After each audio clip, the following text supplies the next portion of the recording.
Përshëndetje të dashur miq të Albania Times.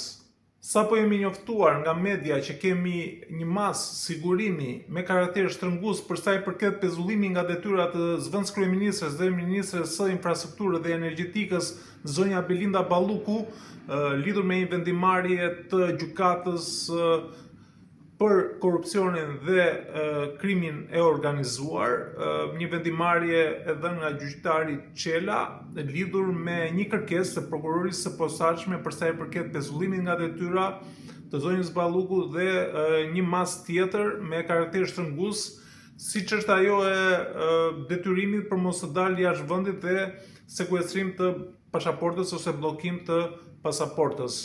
Natyrisht që kjo vendimarrje vjen vetëm një ditë pas deklaratës së bujshme të dieshme të zonjës Balluku, e cila ishte hapur për çdo hetim dhe natyrisht ajo u shpreh nuk u vën se nuk do ketë asnjë lloj anatemimi ndaj prokurorisë së posaçme apo dhe gjykatës, dhe natyrisht që ajo u shpreh se unë do të respektoj çdo vendimarrje të këtyre institucioneve, ndryshe nga opozita apo zoti Berisha u shpreh që ajo do të ishte e gatshme për të përballur me drejtsinë.